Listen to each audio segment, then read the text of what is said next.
Hi friends. ఒక ప్రశ్న ఇప్పుడు ప్రపంచం మొత్తం తిరుగుతుంది. మూడో ప్రపంచ యుద్ధం నిజంగానే ప్రారంభమవుతుందా? ఒకవైపు ఇజ్రాయెల్, ఒకవైపు ఇరాన్. ఈ రెండు దేశాల మధ్య దశాబ్దాలుగా కొనసాగుతున్న శత్రుత్వం ఇప్పుడు ప్రమాదకర స్థాయికి చేరింది. మిడిల్ ఈస్ట్లో చిన్న సంఘటన ప్రపంచాన్ని ఇప్పుడు ఒక వార్ జోన్లోకి నెట్టేసింది. ఇంకా భయంకరమైన విషయం ఏంటంటే ఈ యుద్ధంలో యునైటెడ్ స్టేట్స్, రష్యా, చైనా లాంటి సూపర్ పవర్స్ కూడా చేరే అవకాశం ఉంది. మరప్పుడు ఇది కేవలం ఒక వార్ అవుతుందంటారా? మీరే ఆలోచించండి. ఇది ప్రపంచాన్ని మార్చే సంఘటన అవుతుంది. ఈ వీడియోలో మనం ఇజ్రాయెల్కి, ఇరాన్కి మధ్య గొడవ ఏంటి, ఏ దేశాలు ఎవరి వైపు ఉన్నాయి, ఈ సిచ్యువేషన్ వరల్డ్ వార్ 3కి ఎలా దారితీస్తుంది, ముఖ్యంగా ఇండియా పైన దీని ప్రభావం ఏ రకంగా ఉంటుందో తెలుసుకోబోతున్నాం. ఎందుకంటే ఇది కేవలం వార్త కాదు, ప్రపంచ భవిష్యత్తు. సో ఇంకెందుకు లెట్స్ డైవ్ ఇన్. మనిషి నాగరికతలో ఇప్పటి వరకు 2 ప్రపంచ యుద్ధాలు జరిగాయి. మొదటిది 1940లో ప్రారంభమై 1980లో ముగిసింది. రెండోది 1939లో ప్రారంభమై 1945లో ముగిసింది. ఈ రెండో యుద్ధం ప్రపంచాన్ని పూర్తిగా మార్చేసింది. ఇదే వార్లో మొదటిసారి న్యూక్లియర్ వెపన్స్ని వాడారు. అవి జపాన్ హిరోషిమా అండ్ నాగసాకిలో. అక్కడ జరిగిన విధ్వంసం చూసి ప్రపంచం నేటికి షాక్కి గురవుతుంది. అందుకే తర్వాత దేశాలు ఒక పెద్ద యుద్ధాన్ని నివారించడానికి యునైటెడ్ నేషన్స్ అనే సంస్థను ఏర్పాటు చేశాయి. కానీ 2020 తర్వాత ప్రపంచం మళ్ళీ కొత్త ప్రమాదక దశలోకి ప్రవేశించింది. వివిధ ప్రాంతాల్లో ఒకేసారి పెద్ద యుద్ధాలు ప్రారంభమయ్యాయి. అది 24th ఫిబ్రవరి 2022. ఆ రోజు ప్రపంచం ఒక్కసారిగా షాక్ అయింది. రష్యా తన పొరుగు దేశమైన యుక్రెయిన్పై పూర్తి స్థాయి దాడి ప్రారంభించింది. ఈ యుద్ధం వెనుక అసలు కారణం ఏమిటి? దాని వెనుక 30 సంవత్సరాల చరిత్ర ఉంది. 1991లో సోవియట్ యూనియన్ అనే భారీ దేశం కుప్పకూలిపోయింది. అది 15 చిన్న దేశాలుగా విడిపోయింది. అందులోనే యుక్రెయిన్ ఒకటి. రష్యాకి యుక్రెయిన్ చాలా ముఖ్యమైనది. ఎందుకంటే ఫస్ట్, అది రష్యాకి పశ్చిమ రక్షణ గోడలా పనిచేస్తుంది. సెకండ్ రీజన్, అక్కడ భూమి ప్రపంచంలోనే అత్యంత సారవంతమైన భూమి. మూడో రీజన్, బ్లాక్ సీ ద్వారా వ్యాపారం అనేది జరుగుతూ ఉంటుంది. ఇక మరోవైపు పశ్చిమ దేశాలు యుక్రెయిన్కి తమ వైపు తిప్పుకోవాలని ప్రయత్నిస్తున్నాయి. ఇక్కడే NATO, North Atlantic Treaty Organisation అనే ఒక సైనిక కూటమి విషయం వస్తుంది. నాటో అనేది అమెరికా నేతృత్వంలో పశ్చిమ దేశాల రక్షణ కూటమిగా పనిచేస్తుంది. యుక్రెయిన్ నాటోతో చేరితే నాటో సైన్యం రష్యా సరిహద్దు వరకు వస్తుందని రష్యా ముందే పసిగట్టి ఇది పెద్ద ప్రమాదంగా మారొచ్చని వాళ్ళు యుక్రెయిన్ మీద వార్ డిక్లేర్ చేశారు. ఈ వార్ ఎందుకు ఇంత ప్రమాదకరం అంటే యుక్రెయిన్కి సపోర్ట్గా United States, Germany, United Kingdom, France ఉన్నాయి. వాళ్ళు యుక్రెయిన్కి missiles, tanks, intelligence, billions of dollars ఇస్తున్నారు. అంటే డైరెక్ట్గా కాకపోయినా ఇండైరెక్ట్గా నాటో ఇంకా అమెరికా ప్రాక్సీ వార్గా రష్యాపైకి వెళ్ళడం జరుగుతుంది.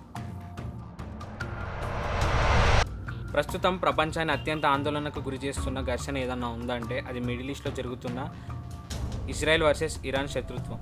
ఈ రెండు దేశాలు కేవలం రాజకీయంగా మాత్రమే కాదు, సిద్ధాంతాల పరంగా కూడా పూర్తిగా విరుద్ధం. కానీ చాలామంది అనుకుంటున్నట్లుగా వీటికి శత్రుత్వం ఒక రోజులో మొదలైంది కాదు. దీనికి 45 years ఆఫ్ హిస్టరీ ఉంది.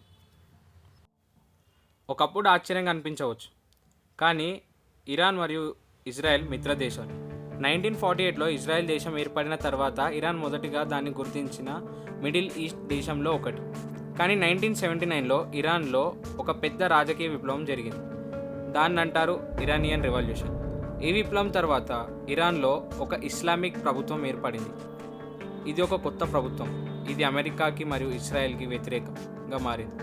అప్పటి నుండి ఇరాన్ ప్రభుత్వం ఇజ్రాయెల్ని శత్రు దేశంగా ప్రకటించింది. Part 2, proxy war. ఈ రెండు దేశాలు నేరుగా యుద్ధం చేయలేదు, కానీ ప్రాక్సీ వార్ ద్వారా ఒకరిపై ఒకరు దాడులు చేస్తున్నారు. ఇరాన్ మిడిల్ ఈస్ట్లో కొన్ని మిలిటెంట్ గ్రూప్స్కు మద్దతు ఇస్తుంది. వాటిలో ముఖ్యమైనవి హెజబుల్లా, లెబానాన్, హమాస్, గాజా. ఈ గ్రూప్స్ తరచుగా ఇజ్రాయెల్పై దాడులు చేస్తూ ఉంటాయి. ఇవి ఇజ్రాయెల్కు ఒక పెద్ద భద్రతా సమస్య లాంటివి. Part 3, nuclear issue. ఈ ఘర్షణలో అత్యంత ప్రమాదకరమైన అంశం ఏంటంటే ఇరాన్ యొక్క న్యూక్లియర్ ప్రోగ్రామ్.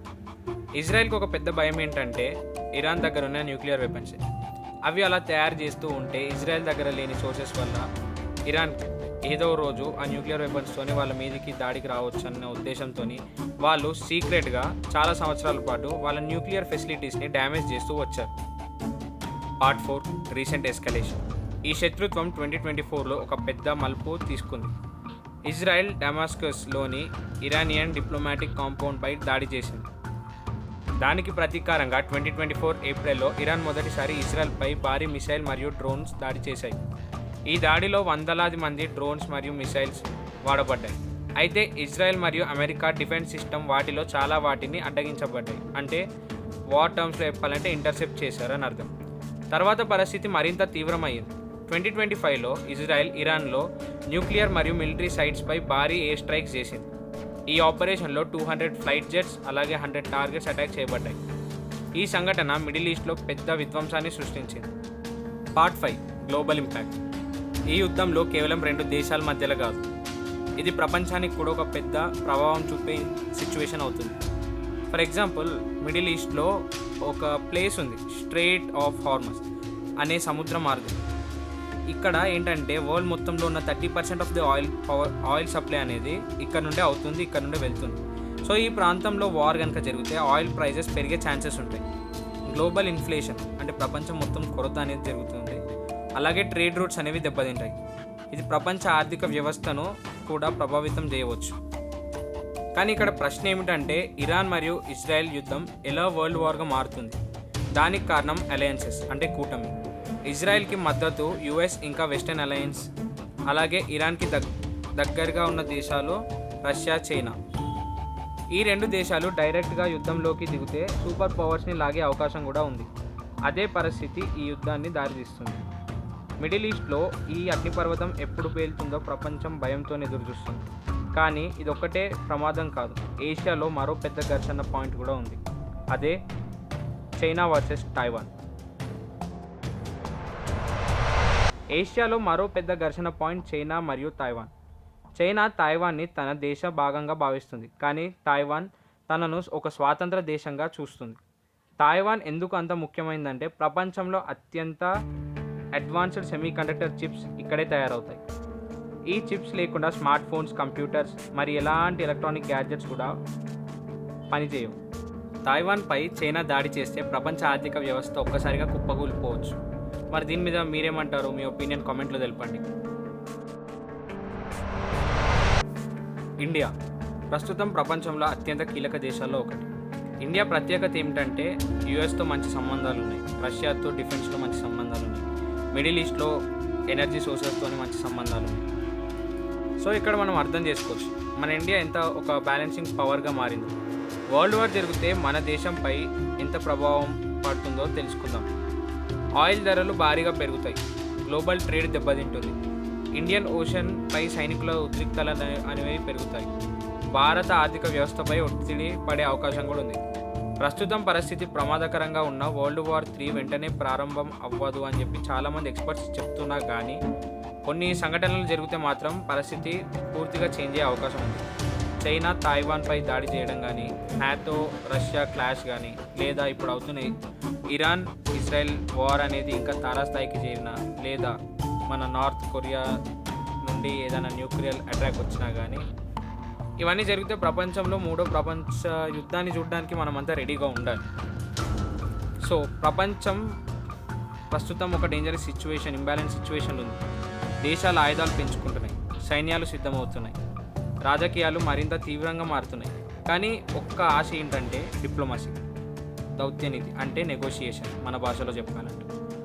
ఎందుకంటే 3వ ప్రపంచ యుద్ధం జరిగితే ఎవరు గెలుస్తారు అనేది ప్రశ్న కాదు. ఇక్కడ మనిషి నాగరికత ఉంటుందా లేదా అనేది. సో ఈరోజు మీకు చెప్పిన కంటెంట్ కనుక నచ్చితే లైక్ చేయండి, అలాగే సబ్స్క్రైబ్ చేయండి. మరిన్ని ఇలాంటి కంటెంట్స్ కోసం సబ్స్క్రైబ్ చేసి స్టే ట్యూన్ టు